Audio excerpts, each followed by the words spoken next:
Noong nakaraang linggo, umabot na sa 400 ang bilang ng mga pamilyang nabigyan natin ng reunion. Mga pamilyang dating nagkahiwa-hiwalay, ngayon napagbuklod muli. At ang susunod po nating target, paabutin ang ating bilang sa 500 upang ang mga nangungulila at nalulungkot ating mapasaya.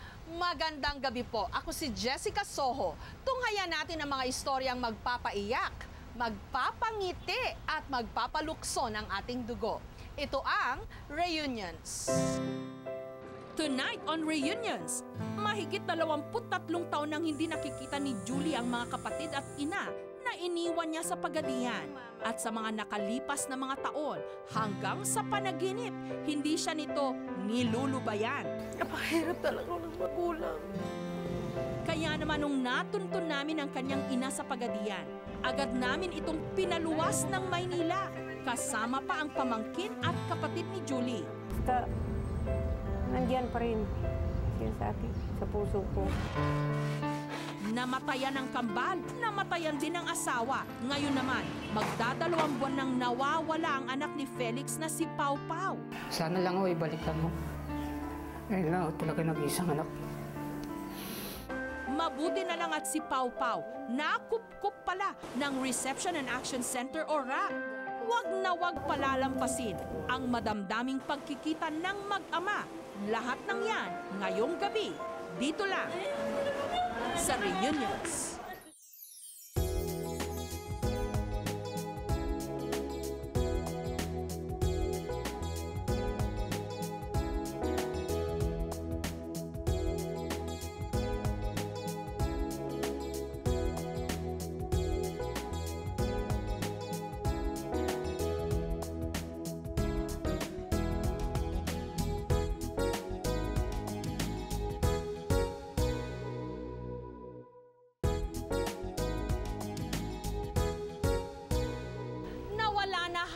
Ng lahat ng mahal sa buhay ni Felix, pati na ang kanyang misis at kambal. Ang natitira na lamang sa kanya, ang anak niyang si Paula. Pero nito lamang Marso, nawala pa si Paula. Mahanap pa kaya ni Felix ang natitira niyang pag-asa?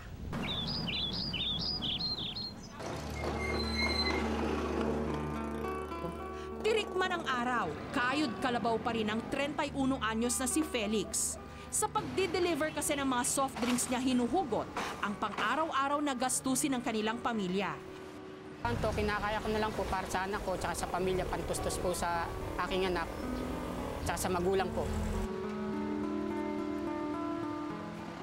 Pero para kay Felix, tila nabaliwala ang lahat ng kanyang mga pagsisikap. Ang kaisa-isa kasi niyang anak na pinaglalaanan niya ng dugot pawis, magdadalawang buwan na ngayong nawawala. Si Paula o Pau Pau, 4 years old. Kwento ni Felix, nasa trabaho raw siya nung araw na nawala ang kanyang anak. Anong nawala po yung anak ko, mga March 16, no? 7 po ng gabi. Nalaman ng nanay ko na wala, hinanap po rin niya hanggang naabot ng gabi. Alas 12, ganyan, no? Nilibit-libit namin. Lahat po ng barangay na namin, wala naman daw po silang nakikita. Pakiramdam ni Felix, kabuntot daw niya ang kamalasan. June 2008 kasi nung namatay ang kasisilang pa lamang na sanggol nila ng kanyang misis. Matapos ang 3 buwan, sunod namang binawian ng buhay ang kanyang misis mismo dahil sa hika. Sobrang hirap talaga na mawalan nun ng asawa tsaka anak. Ayun. Parang balisa ka, laging wala ko sa sarili, ganyan. Palakad-lakad. Maging ang ina ni Felix na si Aling Marilyn, hindi mapakali sa pagkawala ng kanyang apo na si Paula. Kaya't maging sa mga baraha, isinasanggunin niya ang kanilang problema. Sa puntong ito, isa na lang daw ang natitira nilang alas para matagpuan si Paula, ang dumulog sa aming programa. Ilong niya medyo matangos-tangos. Tapos sa mata niya, medyo singkit. Yung buhok niya, blondie. Saka yung mukha niya medyo maliit lang. Sa medyo payat. Umaasa silang ang paglapit nilang ito sa reunions ang muling magbabalik sa naglahong sigla sa kanilang pamilya. Kung sino man ang nakakakuha sa aking apo, sana ibalik niyo ka sa amin. Nahanap na kita. Ikaw lang kasama ko sa bahay na mag-aalaga sa akin. Hanggang sa tumanda ako. Tsaka mahal na mahal kita, Paula. Kakambal ng serbisyo publiko, mabilis na pag-aksyon. Lumibot na kami sa iba't ibang mga institusyon. Mag-inquire lang po kami kung may na-turnover po sa custody ng RAC Manila na ganitong itsura ng bata. Tapos ang pangalan ko, Paula Borata. Para kasi meron bata dito, check lang namin na pero ang pangalan niya ay, ang tawag sa kanya Pau kasi hindi naman namin ma-interview siya nung dahil hindi nga siya nakakapagsalita. Ang alam lang niya sabihin, Pau pangalan. Sa puntong ito, waring namumuro na kami sa bingo. Hello! Sino to? Pau. Kilala mo kung sino to? Sino to? Kilala mo to? Sino yan? Sino to, Bi? Sino to? Si Pau ba to? Ang pagtango ng paslit, sapat ng kumpirmasyon para masabi namin na ito na ang nawawalang anak ni Felix. Ayon sa social worker, isang concerned citizen daw ang nakakuha kay Pau sa lansangan. Nakita niya lang daw na naglalakad dun sa Aurora Boulevard. Gabi na, between 11 or 12 yata yun. Tapos kinupkup niya for the meantime. Hanggang itinurn over na lamang daw ng concerned citizen sa DSWD ang bata. Then tinurn over dito sa RAC for temporary shelter. Sa loob ng mahigit isang buwan na pagtigil ni Pau sa RAC, nadiskubre nilang isang sumpunging bata pala ang nagtatago sa maamo nitong mukha. Very aloof yung bata. Umiiyak madalas eh. Up to now, umiiyak pa rin siya. Gayunman, tipikal daw para sa isang musmos ang ganitong pag-uugali, lalo pat hinahanap-hanap nito ang tunay niyang pamilya.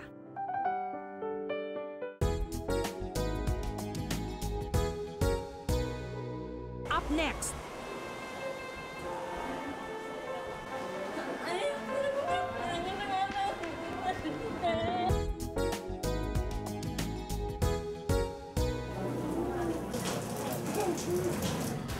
maulan man itong nakaraang linggo, hindi ito naging hadlang para sunduin pa rin namin sina Felix at Nanay Marilyn. Sinabihan namin sila na pupunta kami ng Kapuso Network para muli silang manawagan.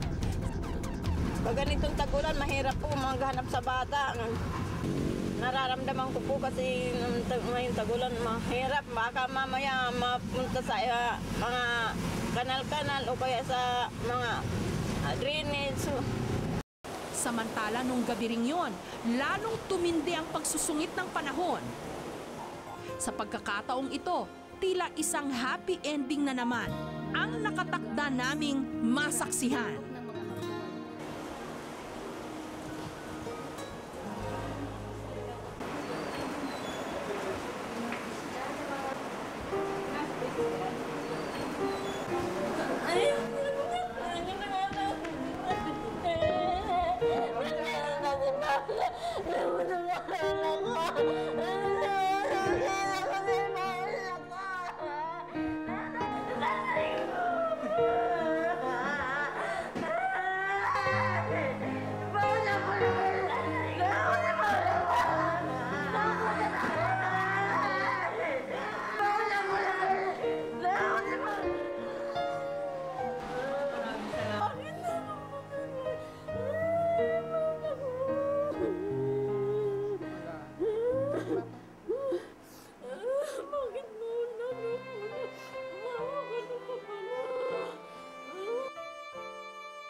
Felix, parang nalulon ang dila.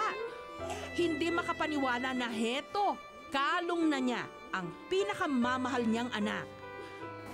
Kaya maraming salamat sa inyo. Sa tulong niyo sa amin. Maraming salamat. Kasi ako. Nakatakot anak ko. Maraming salamat po.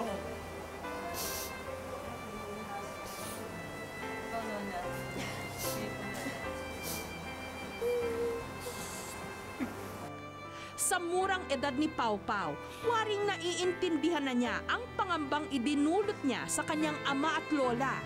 Huwag mo na ulitin yung pag-aalis mo sa bahay, ha? Doon ka na lang sa bahay, ha?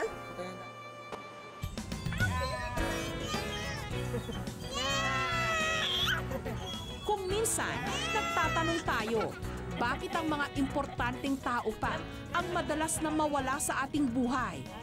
Pero atin lang sanang pakaisipin na marahil ito ang paraan ng Diyos upang patuloy tayong lumaban at harapin ang mga hamon ng buhay.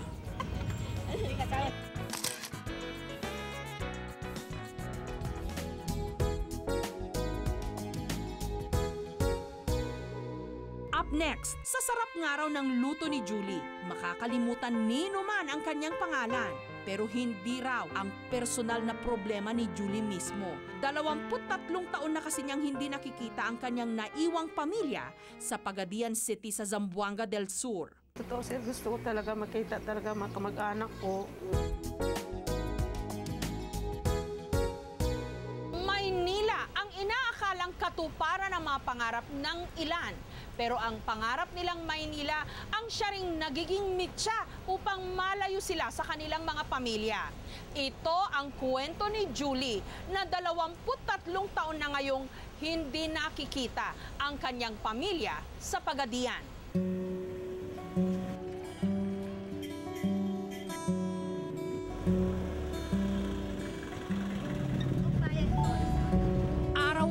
Pumupunta ng palengke ang 38 anyos na si Julie para mamili ng mga ititinda niyang almusal.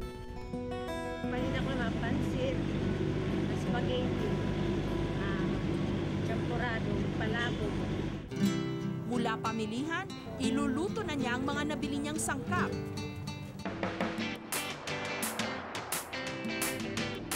Ang finished product, talaga namang huling-huli ang panlasa ng kanyang mga suki. Masarap, Julie talaga. Sa sarap nga raw ng luto ni Julie, makakalimutan nino man ang kanyang pangalan. Pero hindi raw ang personal na problema ni Julie mismo. 23 taon na kasi niyang hindi nakikita ang kanyang naiwang pamilya sa Pagadian City sa Zamboanga del Sur. Totoo sir, gusto ko talaga makita talaga mga kamag-anak ko, mga kapatid. Kasi hirap sir, wala akong kamag-anak dito. Nag-ugat ang kalbaryong ito ni Julie noong 1986. Halos wala raw sila noong pantusto sa pang-araw-araw nilang pangangailangan. Kaya nung nirecruit ng kanyang kapitbahay sa Pagadian para mamasukan sa Maynila, hindi na siya nagdalawang isip pa. Pinasok kami sa Divisoria. Trabahong bahay kasi yun nga. Basta kung ano-ano na para makain nga lang ako. Makaipon. Hindi rin ako nakakaipon ng pera. Pero sabi ko, paano kaya ako makauwi na hindi naman din ako makaipon? Hindi naman kami sinasahuran ng amo na yun. Ang masama pa rito, aminado si Julie na dahil bago siya noon sa Maynila, wala raw siyang kaalam-alam. Takot na takot daw siyang maglalalabas sa pinapasukan niyang bahay o kahit pa magtanong kung saan pwedeng maghulog ng sulat dahilan para tuluyan ng maputol ang komunikasyon niya sa iniwan niyang pamilya sa Pagadian. Makalipas ang mahigit 1 buwan ng pananatili sa Maynila, nakilala niya si Virgilio, ang kanyang naging kabiyak. Ang kanilang pagmamahalan, nagbunga ng 5 anak. Dahil kinailangan niyang alagaan ang kanyang mga supling, lalong hindi nakauwi sa kanilang probinsya si Julie, na ngayon bumibilang na ng 23 taon. Sa kanyang asawa at mga anak, ibinaling ni Julie ang kanyang pagmamahal at atensyon. Kahit paano, nabawasan ng binuo niyang pamilya ang nararamdaman niyang pangungulila. Ngunit sa tuwing may dumarating daw na dagok sa kanyang buhay, lalo lang niyang nararamdaman na kulang ang mga kamay na kanyang karamay. Napakahirap talaga ng magulang. Wala akong matatawagan, wala akong malapitan. Ang hirap. Wala akong malang madadaingan. Pinaliwanag ko sa mga anak ko, sana hanggat may mga magulang kayo, mahalin niyo. Huwag niyo akong tularan na napalayo sa magulang. Ang pinaka-namimiss niya sa lahat, ang kanyang ina na hanggang sa kanyang panaginip, dinadalaw siya. Naginip ako nung kailan lang din. Para ko naglalakbay ako na uuwi ako pero hindi ko alam kung ano. Parang gusto kong makita siya pero hindi ko nakikita. Katalikod sir eh. Hindi ko din sabi ko pero nakikita ko yung likod niya. Ang lahat ng mga pag-aalala at pangamba, gabi-gabi na lang daw nilulunod sa kantahan ni Julie kasama ang kanyang mister at mga anak.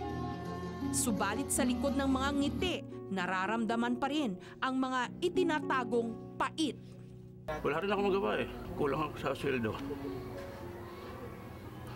Lang.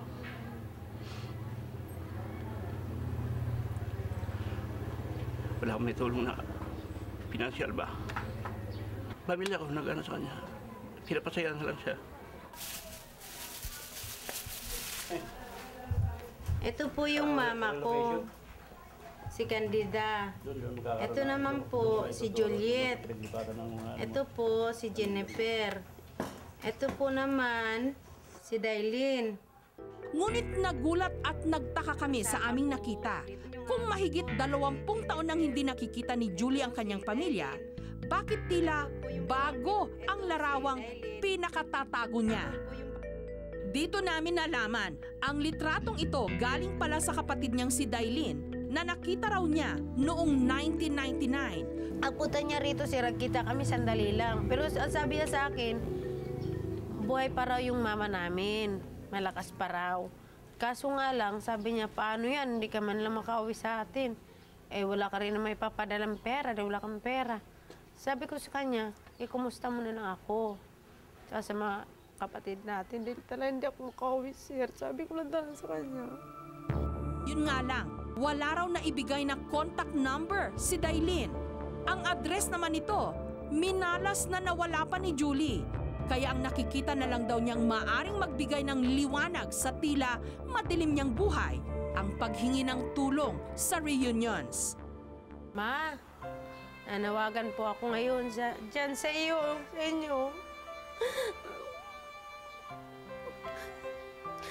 Gusto ko pa sana makita tayo, ma. Kaso, wala po akong pera pa uwi dyan. Kung ano man po man nagawa ko. Sorry, hindi ko po ginusto na kaganito ako.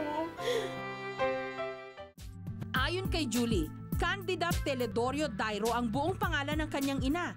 Tiga Santa Lucia, Pagadian City, Zamboanga del Sur daw sila. Nasunog raw ang kanilang bahay doon. Ayon sa records ng Comelec, isang Candida Teledorio Dairo ang naninirahan sa Purok Hillside, Nazareth, Buena Vista, Pagadian City. Agad kaming kumontak sa Pagadian. Good afternoon po. Saan po ito? Saan ko lang po sana? Makalipas ang ilang araw ng paghihintay ng feedback, nakausap na rin namin ang isang nagpakilalang Aling Candida. Gusto ko po sanang makausap si Candida Teledorio Dairo. Magandang araw po. Ma'am, tatanong ko lang po sana kung may kilala kayong Jurinda Dairo Nunez. Anak ko yan. Kumpirmado, siya na nga ang inang mahigit 20 taon nang hinahanap ni Julie. Kaya naman agad naming inanyayahan si Aling Candida na lumuwas ng Maynila para makita ang kanyang anak. April 26, 2009, petsa ng pagdating dito sa Maynila ni Aling Candida. At may bonus pa, kasama ang kapatid ni Julie na si Dailin at ang pamangkin niyang si Rovelyn. Kayo po ba si Candida Dairo? Opo, ako si Candida Dairo. Saan po kayo galing? Sa Mindanao. Opo. Ano po yung pakay po ninyo sa Maynila? Maghanap ko ng anak ko, nawala. Ano po pangalan? Si Juliet Nunez. Malaking sakripisyo raw ang pagluwas nila dito sa Maynila. Wala nga raw sila halos panggastos. Kahit nagkain-kain lang ni ng biskwit, basta karating lang kami dito sa Manila. Basta makita namin si Julie. Pero lahat ng ito, titiisin daw ni Aling Candida. Makita lang ang kanyang anak na si Julie. Kawawa naman ito si Julie. Sana'y makita ko na. Sabi ka ko sa anak ko, Julie, sabi kita, huwag kang mag-alala, hanapin kita. Yung mga kapatid mo, maghintay ka lang. Ayon sa kwento ni Aling Candida, umalis pa Maynila si Julie para makipagsapalaran noong 1986 kasama ang kapitbahay nilang si Abed. Makalipas ang 2 buwan, bumalik na sa kanilang bayan si Abed pero hindi niya kasama si Julie. Umuwi si Abed sa Mindanao, may sulat na siya, nag-asawa na. Kinumpirma rin ni Dailin na nagkaroon nga raw sila ng kontak ng kanyang ate noong 1999. Nakuha pa nga raw nilang magkita pero napakaikli lang daw ng kanilang pagtatagpo. Ang naging hadlang, ang kakarampot nilang kita. Siyempre, hindi kami makapag-ipon. Kasi hindi naman pwede na hindi ka bibigay sa ate ko. Mahirap yung nanay ko sa Mindanao. Wali, yung pera, hindi magkasya-kasya. Bago maghiwalay, nag-iwan pa raw si Dailin ng kanyang numero at address kay Julie. Pero laking pagtataka niya, hindi naman daw nakipag-ugnayan ito sa kanya.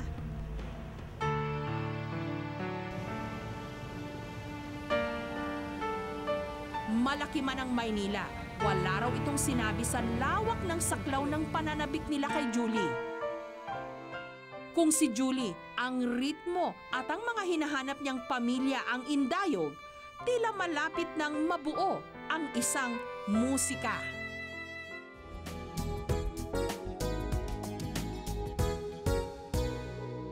Up next, si Aling Candida. Sinabihan naming pakakainin muna namin ang almusal. Ang hindi nila alam, ang kanilang kakainin, luto na pala ng pinakamamahal nilang si Julie.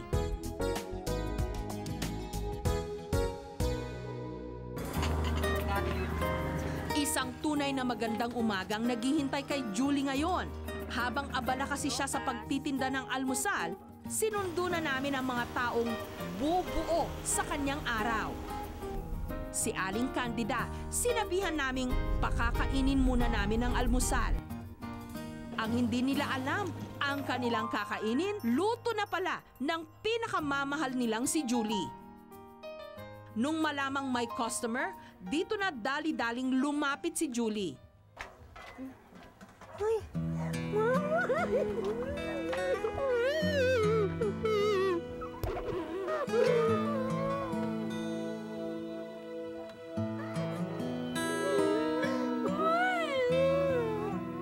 Binusog sa yakap ni na Julie at Aling Candida ang isa't isa.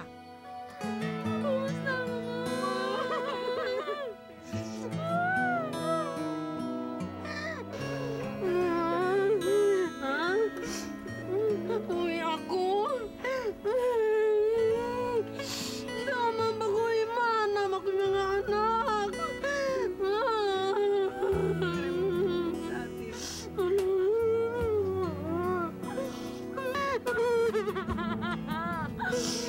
Kahit anong gawin ko, Ma. Umuwi, wala naman akong pera, Ma. Ngayon, kapatid mo. Dailin ko na ako. Si Dailin mo, malaki na ako. Tingin mo, Mama ako.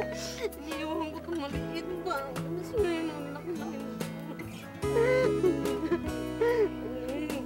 Muli ang tapos ni Mamang kwarta lang iling. Uli-iling. Saan man ako paguli. Iba kong kapatid, di ko pa nakita. Yung mga malilit na iniiwan.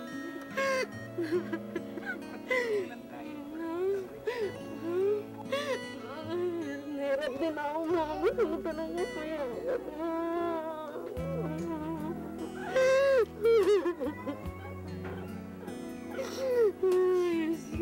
Salamat naman sa Diyos.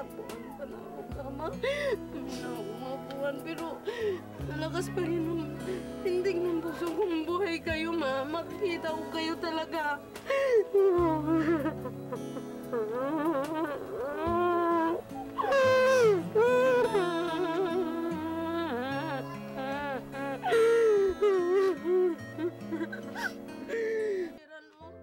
Pinakilala naman ni Julie sa kanyang mga kamag-anak mula sa Pagadian ang kanyang pamilya.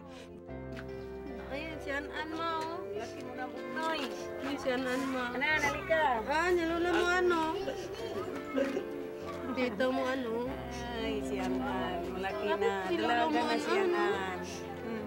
Ito lola mo, Gio.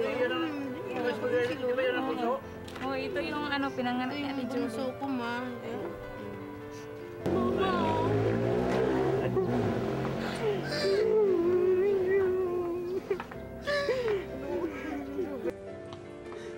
Dito na rin humingi ng tawad si Julie sa kanyang ina. Mahal mo na kasi nung umalis ako sa atin, ma.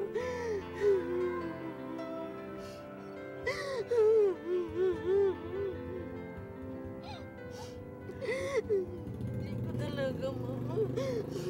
Maisi talaga ako, ma. Sorry talaga, ma, sa lahat, ma. I love you talaga, ma.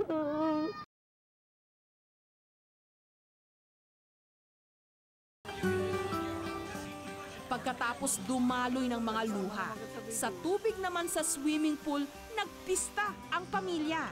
Pilit binabawi ang 23 taong nagdaan na malayo sila sa isa't isa. Bawat tao sa tuwing nalulumbay, naghahanap ng karamay. Si Julie, maswerte dahil kasama na niya ngayon ang kanyang sandigan, ang kanyang pamilya.